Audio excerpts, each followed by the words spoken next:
El objetivo de este documental es identificar y dar a conocer qué es la globalización, cómo ha influido en las comunidades mayas, en los ámbitos cultural, social, económico y tecnológico. De igual manera, se representarán los cambios y comparaciones que se hicieron de las comisarías y pueblos visitados. En la antigüedad, la cultura maya era una de las más fuertes. Sin embargo, en el presente ha sufrido muchos cambios con la globalización. Pero, ¿qué es la globalización? Middleman la define como las oportunidades que nacen de la reorganización del gobierno, de la economía, de la cultura y del estilo de vida. La RAE la define como un proceso histórico de integración mundial en los ámbitos político, económico, social, cultural y tecnológico. Es el resultado de la consolidación del capitalismo. En resumen, la globalización consiste en tratar de resolver un sinnúmero de problemas relacionados tanto con una economía cada vez más de límites territoriales como con una sociedad que demanda una mayor democratización a nivel nacional. Para ver el impacto de la globalización en los pueblos mayas, visitamos 4 pueblos y comisarías: Cholul, Concal, Yaxcucul y Baca.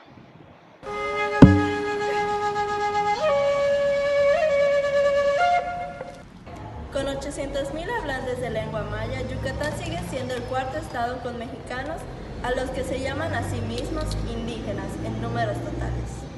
En cuanto a las principales características de la globalización, Middleman considera que las manifestaciones de esta incluyen, entre otras, la reorganización espacial de la producción, la interpretación de las industrias a través de las fronteras, el esparcimiento de los mercados financieros, la difusión de productos de consumo idénticos a países distantes.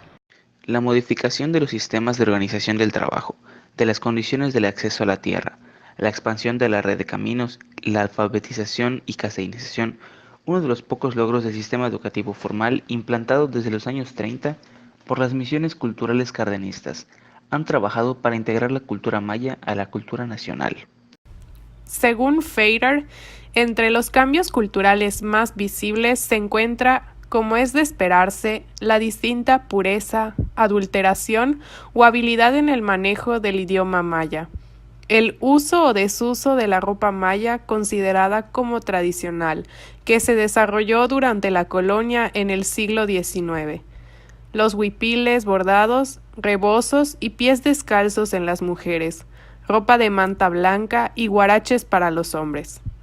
¿Siempre te vistes de manera casual? Sí, normalmente.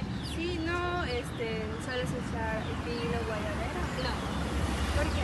Porque no me gusta. ¿No te gusta? ¿Te da pena? No, no estoy acostumbrada.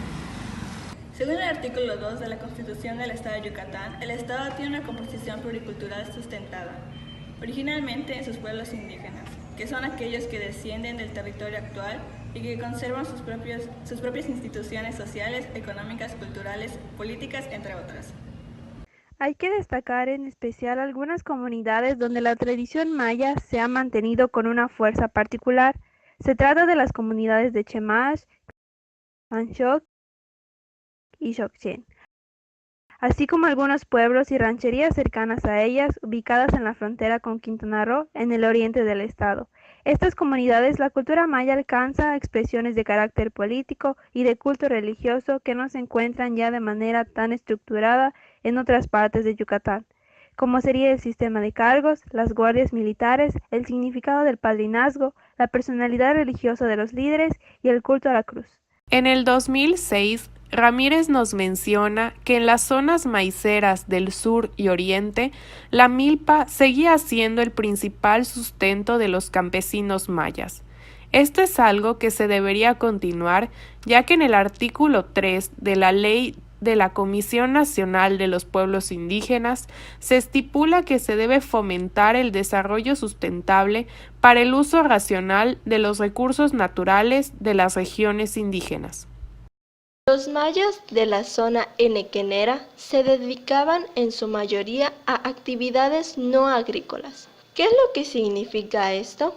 En primer lugar, significa una población que ha encontrado la emigración temporal como preámbulo en muchas ocasiones de una forma definitiva de vida. Muchos miles de personas, en su mayoría hombres, se ocupan de la industria de la construcción regional, como son los albañiles. Un elemento importante que ha entrado en este conjunto de actividades se trata del trabajo de la mujer maya. Las estadísticas indican una participación creciente del trabajo femenino dentro de la población económicamente activa y de la población ocupada de Yucatán. Si en 1990 era del 20%, en el 2010 alcanzó el 40% a nivel estatal y se ubica al 68% a nivel urbano y al 27% a nivel rural. En los municipios que ocupan gran parte de estas mujeres trabajadoras son también migrantes. Que nosotros nomás que acá estamos, ¿no? Mi esposo parece del corazón, él no puede trabajar, era albañil, era contratista, pero ahora ya no puede. Y nos dedicamos solo a esto y nada más esto tenemos, no tenemos más nada. Solo tengo que venir a vender diario, porque pues él hay veces necesita sus medicamentos, hay que comprárselo. ¿Y usted tiene algún huerto de donde sale toda la verdura que vende? El puesto, nosotros lo compramos aquí en Lucas de Galvez. En Lucas de Galvez. Ahí compramos en el mercado. Según Ramírez Carrillo, en los municipios de Yucatán, gran parte de las mujeres trabajadoras son también migrantes. Viajan a la ciudad de Mérida o a otros centros urbanos de la región para trabajar haciendo las labores domésticas, lavan ropa y cuidan niños, trasladándose diariamente o regresando a sus pueblos los fines de semana, y se han convertido en muchos casos en el principal soporte económico de sus familias. En el 2010, más de 10,000 mujeres trabajaban como servicio doméstico en la ciudad de Mérida, aunque la cantidad no censada parece ser mayor. En el censo del 2010 del INEGI se menciona que muchos habitantes indígenas se emplean en actividades de limpieza y jardinería. Algunos más trabajan en la cosecha de la sal en las ciénegas de Yucatán y en la siembra y limpieza de los pastizales de la ganadería privada del sur y del oriente. ¿De dónde sacan la carne? En una granja se compran los cerdos, se matan en arrastre, el producto se trae para vender aquí en el mercado. ¿Hace cuánto que vende? 25 años. ¿Es un negocio familiar? Sí, es negocio familiar. ¿Es tradición? ¿Quién le enseñó como que de este negocio? Mi suegro. A través de mi suegro, mi marido y ahorita mi hijo.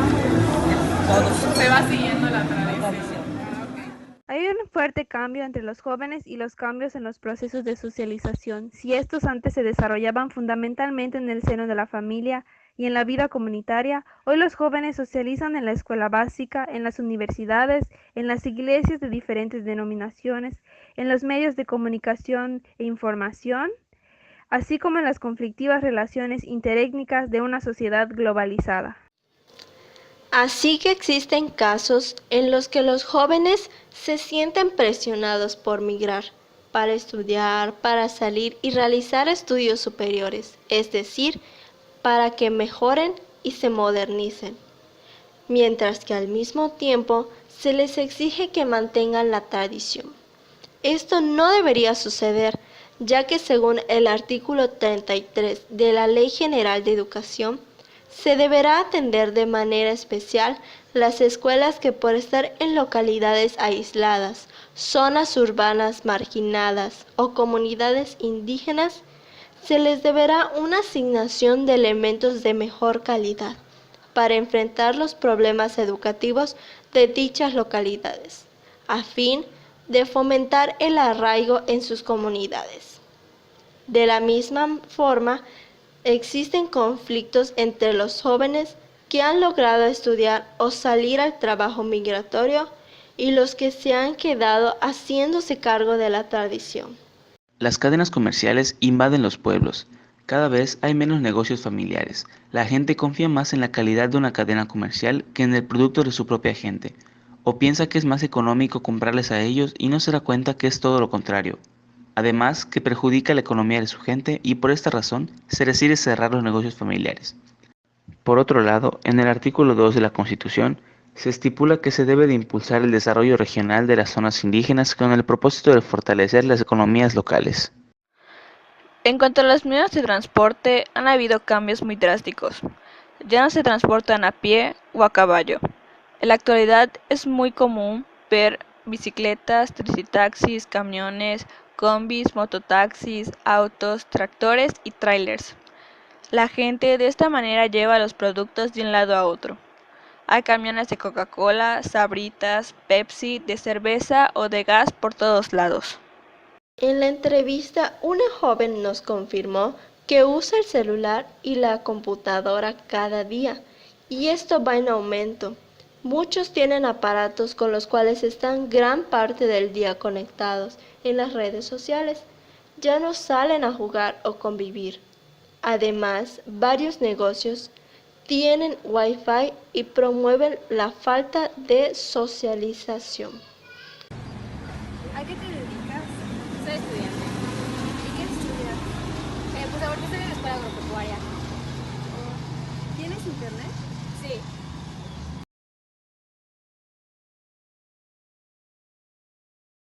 En nuestra visita a los 4 pueblos y comisarías pudimos identificar 2 problemáticas. La primera es que se ha perdido la costumbre de utilizar el traje típico de un yucateco, como sería el hipil o la guayabera. Una persona comentó que solo la utiliza por moda y es como una de estas blusas que tenemos puestas. Otra no lo usa porque no está acostumbrada.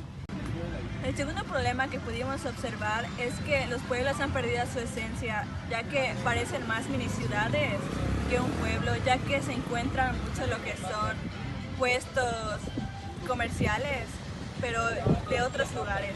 Ya no se encuentran lo que son los independientes creados por familias, porque en un pueblo pudimos observar un 7-Eleven y varias cervecerías. Y cuando fuimos a Cholul, también pudimos observar lo que son los supermercados y las cervecerías. Mientras que en lo que es Vaca y otro pueblo al que fuimos, Yascul, son ya más puestos independientes de familias, como fue un puesto de horchatas, y en ella se pudo observar que es de una familia. Mientras que aquí en Vaca se pueden observar muchas paleterías, hasta una farmacia que no es como... Se ve el contraste, porque a un lado está la farmacia ISA y en otro hay una independiente.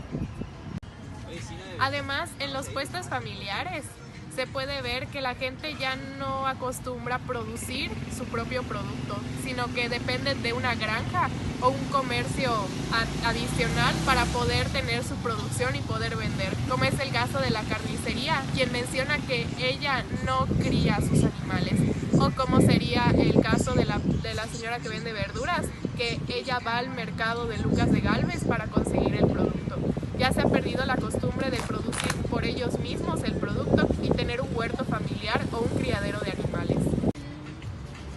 Como una problemática más que pudimos observar fue el transporte que ahora se está utilizando en los pueblos que visitamos, pues ahora se utiliza mucho lo que es el camión y el transporte público, al igual que coches, mototaxis, triciclos, a comparación de como era antes, que no se utilizaba ninguna de esas cosas para transportar lo que son personas o hasta ventas de comida o de fruta.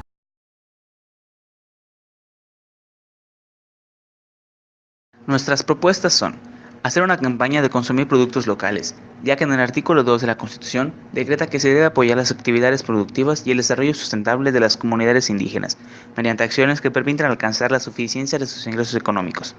Asimismo, haríamos hincapié en que favorece a la salud y a la economía de las familias.